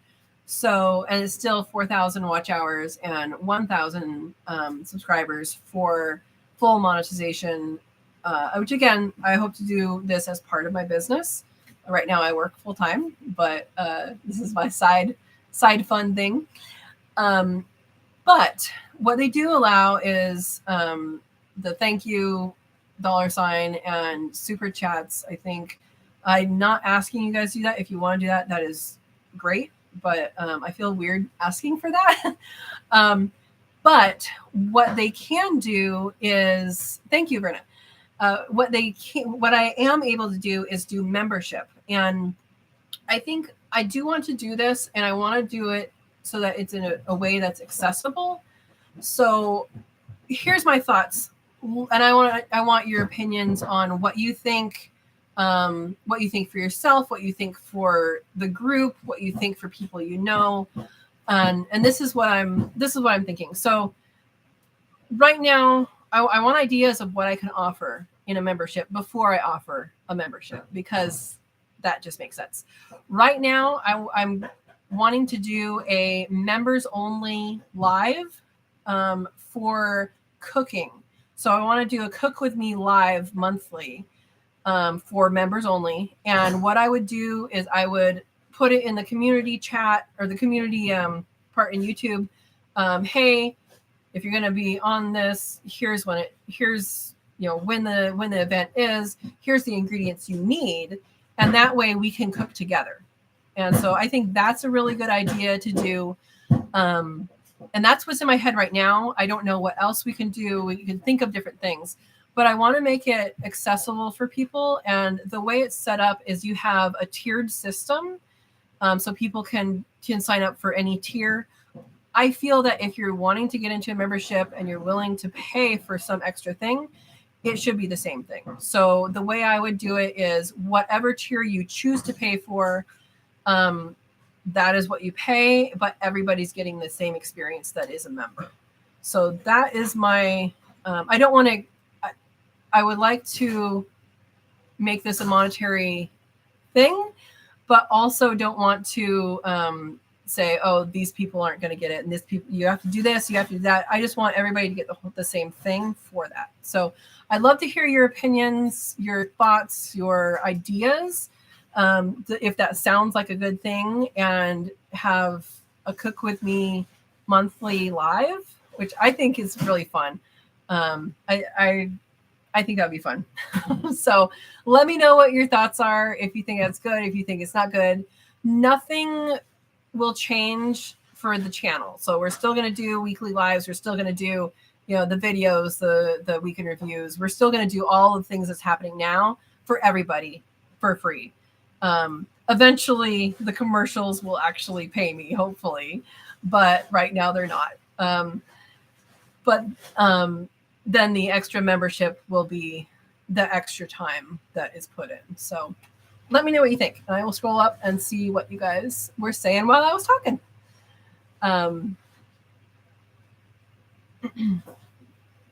Brenna says, I have 3 different types of eggplant, seeing which one does the best in the green stock. Awesome. Which types do you have? Like, I don't know the names, but which type do you have? Like a big type and a little type and like even littler type? I tried frog eyes, frog eggs. I don't remember if it was frog eggs or frog eyes. It's a little green one. And I tried that a couple of years ago, and it did okay. And then I've also tried Greta. That was a standard in my yard for several years. And actually, that's the one that overwintered for I think it was 2 winters. So I think it was 3 seasons that it was out front, and I didn't protect it. It was just underneath the apple tree, protected by the apple tree. It's dead now, but that's pretty good for something that gets planted annually. Yeah. Yeah, let us know, Verna, how that goes. And Verna's saying congratulations. Thank you. And I know Verna's working towards that as well, so I encourage you to watch her channel as well. For sure. Andy Rabbit says, my pepper planter is a 55-gallon bucket with holes in the side. It popped out of one of the holes. Did you get compost from somewhere? I bet that's where it came from. You must have gotten compost from somewhere. You probably don't. It's probably a bunch of rabbit manure, right? That's crazy. Andy Rabbit says, congratulations, Katrina. That's awesome. Good. Thank you. PJ says, great idea for cooking. Some YouTubers give quicker access to their videos to members. That would mean I would have to make them quicker. Yeah, that is a good idea. Right now that won't work for me. In the future, like if I'm able to work my job less, that's a really great idea. But I work full time right now, so yeah, I know some people do that. Verna says good, but you can also do as PJ's suggestion. Yeah. Verna says I have Japanese. I think that's the long skinny one.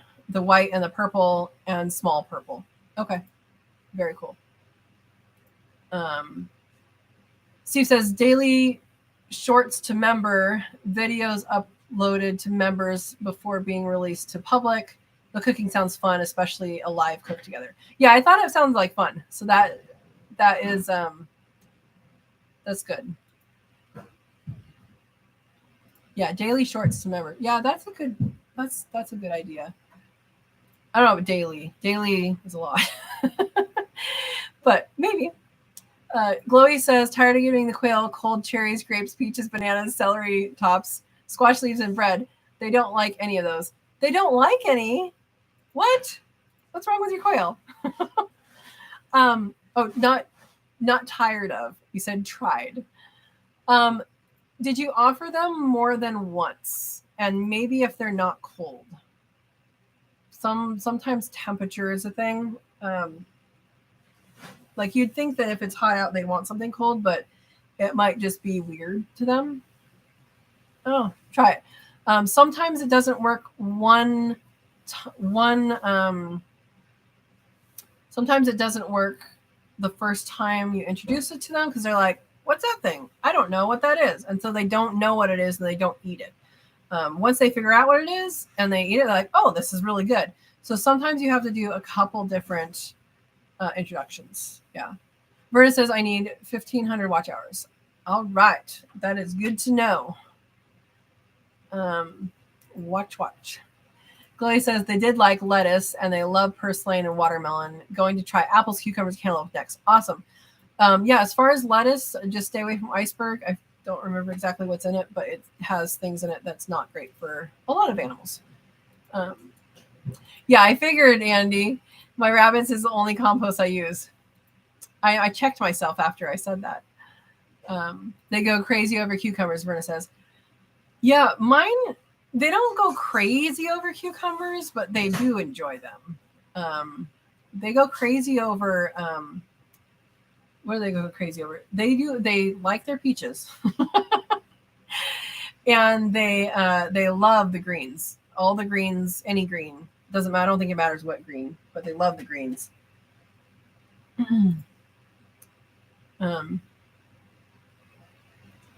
Steve says, when I give them a new treat, I have to leave it in for a day or two, then it's gone. Repeat it several times, then do another. Yeah.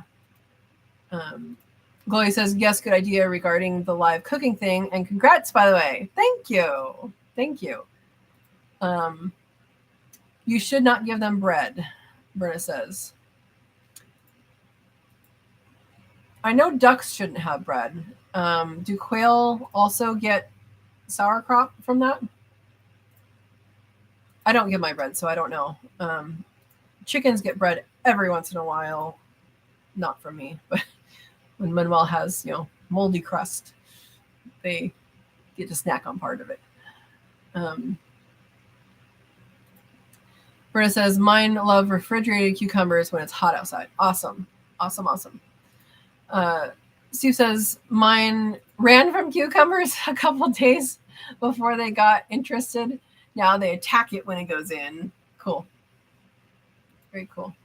Britta says, I have 1,162 subscribers. I am in the 600s still. So spread the channel. Yeah, Verna, you're kicking butt. You're kicking butt on that.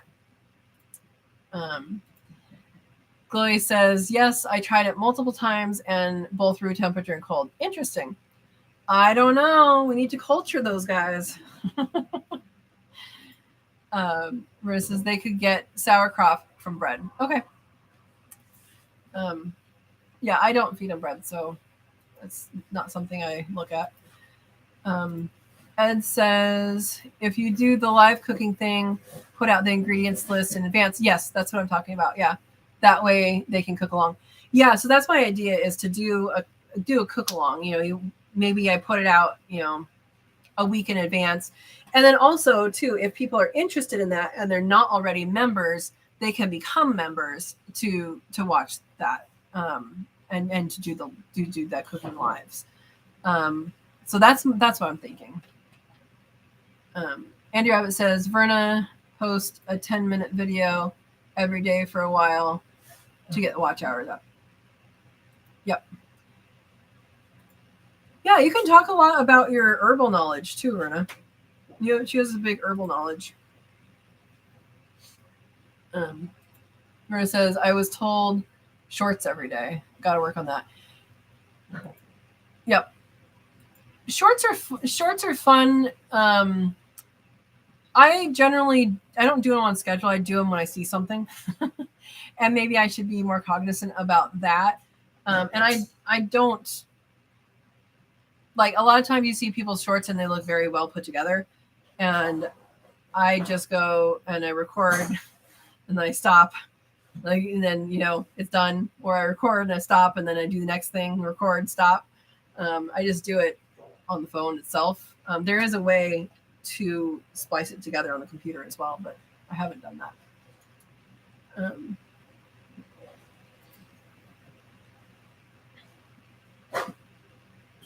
Chloe says, good to know, Base Place. Thank you. Base Place says, I'm also guest on many live panels and a co-stream. Yeah, you're doing a lot. Ed says, do it live for the member, then later make it public as a recording. That's a good idea too. That's a really good idea, because then people can get their questions answered live while we're doing it, and we can have that kind of closer community experience, and then people can experience it later. That's a really good idea. Thank you, Ed. And Verna says, oh, I found a couple of mullein plants. Were they wild? Because I had one come into my yard in 2020, and I have not seen them in miles and miles and miles from here. So no idea how it got here. Probably with Andy Rabbit's cucumber, right? Little bird, or a big bird, as it goes for her case. So we were talking about mullein earlier. I guess I should tell people why. Mullein is a fuzzy leafed plant. It's like a light gray, green, sagey color, and it has long, thinnish, not thin, but thinnish leaves, and it's fuzzy. And then it has this stalk, and it goes up really tall, and it has yellow flowers on it. And that plant is used medicinally. People make a tea out of the leaves for lung issues. And you're going to have to, I'm not a doctor, I'm not like telling you how to do this, but from what I looked up, you use it as a tea, and then you strain out the fuzzies to make sure that you don't, get those in you. and it's good for lungs, which is why it was so ironic that it showed up in my yard in 2020. Same with willow. Willow showed up in my yard in 2020. How does willow show up? Because I got wood chips, and it grew from wood chip. Yeah, so there you go. Andy Rabbit says, in the summer, I don't have the time to watch a 30-minute or long video. In the winter, it's a little different. Oh, yeah, totally get it. Totally get it. Absolutely. Andy Rabbit says, same with my zucchini. Yeah, yeah. Oh, not far from the poison plants, Verna says. Yeah, make sure you're picking the right one. A bit far from the hemlock plants. Yep, poison hemlock has those purple spots. Also, it smells bad. Like if you break it, you'll smell that and be like, I don't need to eat that. Yeah. Find some wild grapes too. That is awesome. I like wild grapes. We have wild grapes here as well, and they're always a good find. Big seeds, small tart. I think ours are like that big. Yeah. Very cool.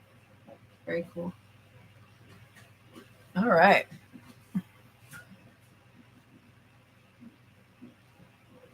Well, do you guys have any other suggestions on membership things? Because that's something I want to get organized.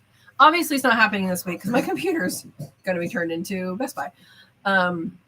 But it is something I want to do soon so that we can start doing some of those cooking videos. And I think they'll be really fun. Yeah. Verna says, we also call them fox grapes because the foxes eat them. Yeah, foxes are like the least carnivorous of the carnivores. Yeah, they eat anything. They eat anything. Yeah.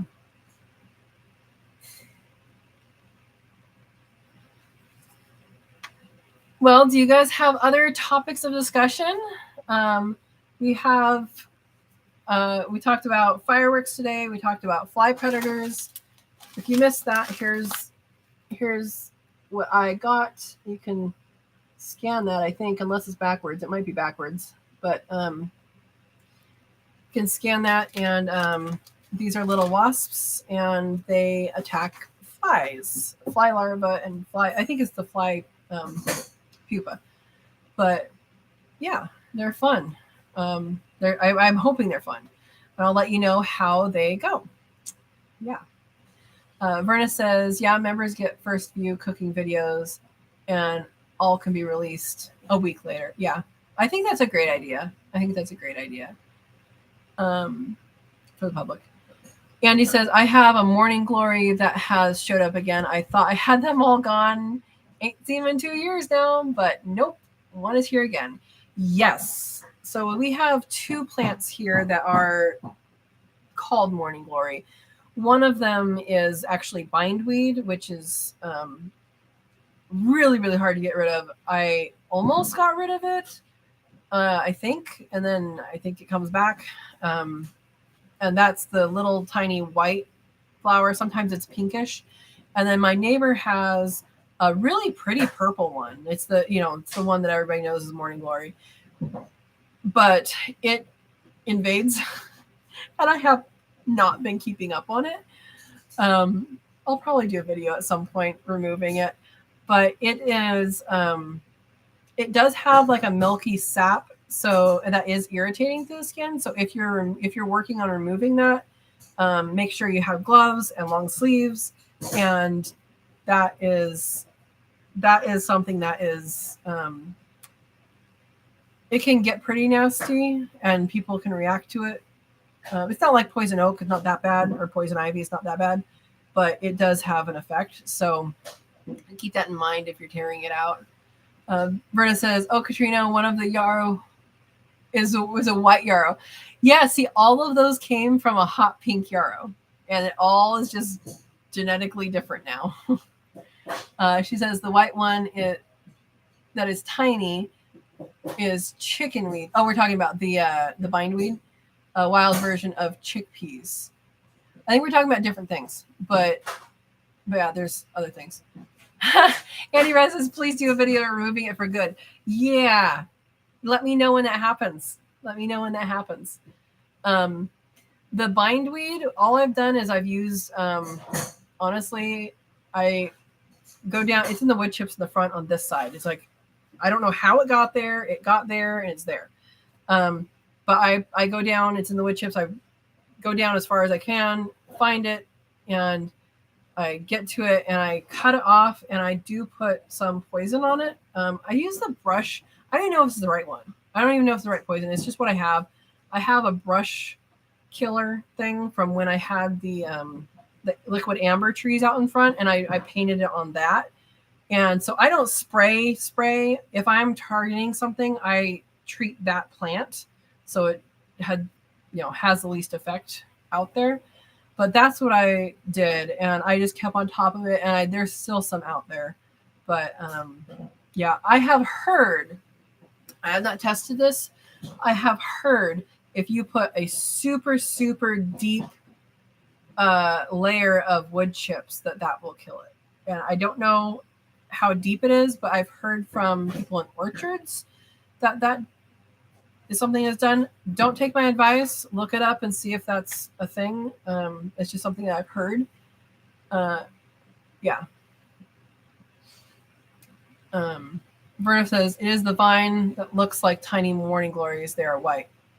Yeah, the one I know is bindweed. And again, plants have multiple names. So it's arvensis. It starts with a C. It starts with, I think it's convolvulus or something. Bindweed. It is convolvulus. Is the genus. Yeah, field bindweed is the one I'm talking about. How do I permanently get rid of bindweed? Let's see what the internet says. It can only be completely killed with the synthetic weed killer, glyphosate. I'm going to copy this. We don't really like commercial weed killers, but here you go, Andy Rabbit. This is what St. Google says.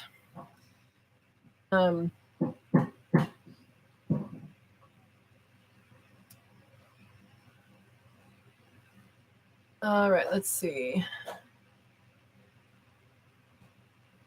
David says, we just started raising rabbits. What's the best way to use their waste in the garden? Andy Rabbit, I think, just plants right into it. You can use it. I used it in the green stalks. I actually didn't on the video that I filmed this time. I don't know why. I just put potting soil in. But on the other one, I put the potting soil in, and then I put a layer of rabbit manure and then more potting soil on top. And I replanted some stuff in there. Some of the peppers died that were on the screened-in porch window side this winter. The ones on the inside did fine. So that was a good thing. I just need to keep it away from the window further. Learning experience. But I just replanted that, and when I dug into there, like, you can't even tell that there's pellets in there. It all broke down really, really well. So it's a cold manure. You can put it on the surface. You can put it, you can plant right into it. And then, I mean, I put it underneath my trees and then put bark or wood chips over on top of it so that, flies weren't an issue or anything like that. If it's dry, that shouldn't be an issue. Yeah. Verna says, it is a cold manure. You can actually fill a pot and plant in it. Yep. Andy Rabbit says, I had got some cow poop a few years ago. Can't get rid of it now. It's all over everywhere. I put the cow poop everywhere that you put it at. Yeah, my mom decided to get, I don't know, maybe my mom and dad, I don't remember. But my parents decided to get some horse manure one year and to put on the garden. And it sounds like a wonderful idea. And basically the majority of what grew that year were weeds. And it just kept a weed bank in there. So definitely know what you're doing and where you're getting stuff from. Yeah. Steve says, David, sprinkle generously. Yep. And Andy said you can use it fresh. Yep.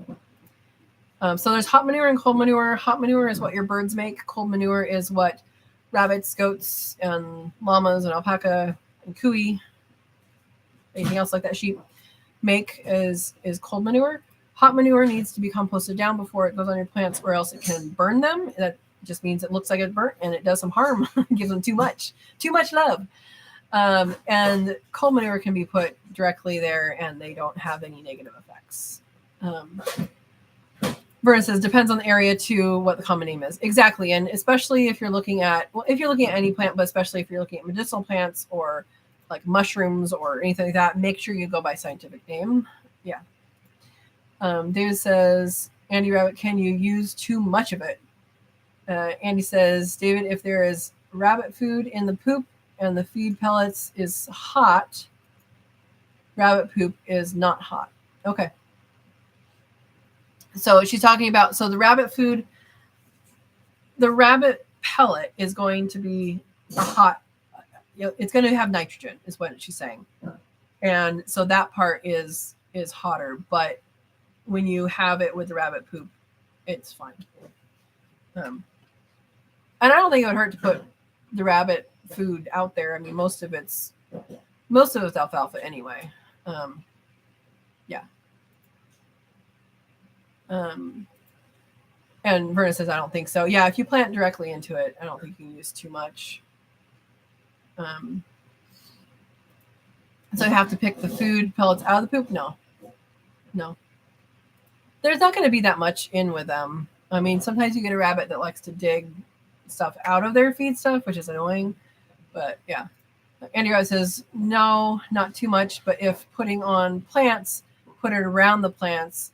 I just put a 6-inch layer over my asparagus 2 weeks ago. It is popping up through the poop today. Awesome. That is good. Yeah, Verna says she doesn't pick out pellets. Just let it sit a week or so. Yeah. David Lister says, ew. And Steve's responding, aren't you a homesteader? PJ says, ducks and geese have cold manure. Oh, they do. That's cold manure. I did not know that. Thank you. What about guineas? We didn't learn about guinea poop, did we? I did not know that was a cold manure. I thought it was all birds. Interesting. Thank you, PJ. Andy Rabbit says, I fill pots full of rabbit poop and plant in the same day. I just did 2 planters, 12 long and 6 tall. So 16 tall, full of rabbit poop, and planted in it the same day. Awesome. That is awesome. And that's how you can turn, your waste into some really good things. Verna says, that was what I planted the amaranth in. Cool. Is cuy poop? Very cool. Maybe that's why it sprouted faster than you thought it would. David says, bewitching hour for me. Are you saying good night? Good night, David. Thank you for stopping by. Watch the first part later so you see what you missed. PJ says, used to drain the poopy ponds right into the gardens, grow the best gardens then. Wow. Yeah. Makes sense.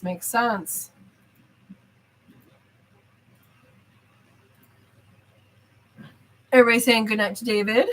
Does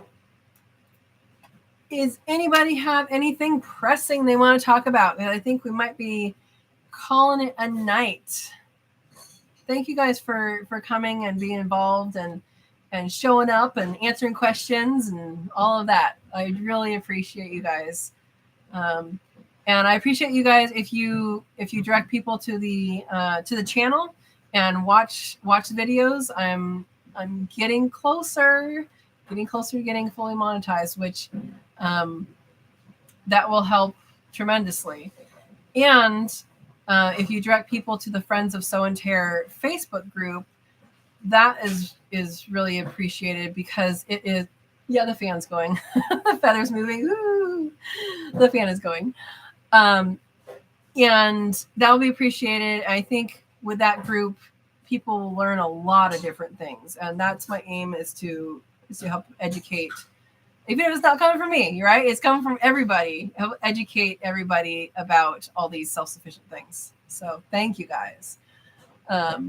Ed says, well, I guess night all. Stay safe out there. Yes, have a safe 4th of July and other days as well.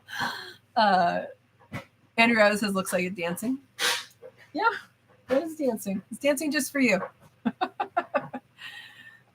Bay's gonna get some ice and call all the males except the one I am saving for Andy and Aaron.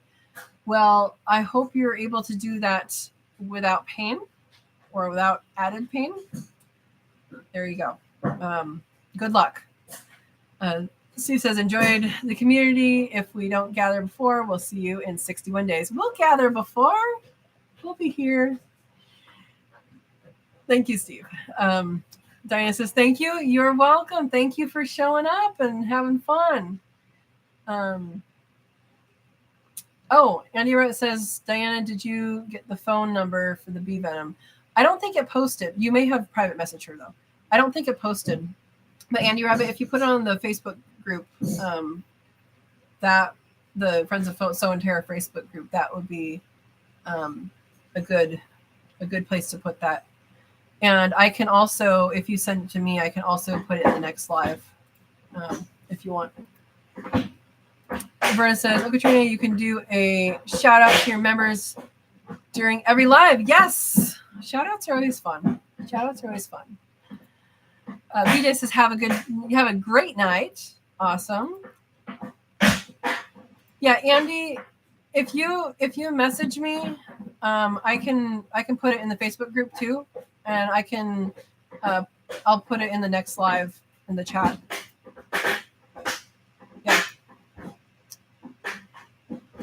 Yeah, I don't think it probably doesn't let people put phone numbers in there, but if you message it to me, I will make sure we get it to everyone. Yeah. All right. Thank you guys. I had a great chat with you, and thank you, Andy. I will get that out to people once it's messaged. Awesome. Thank you. Have a wonderful 4th, and oh, the Big Bangs are done. Now I only hear Manuel's noise. Well, it's a transition, Verna.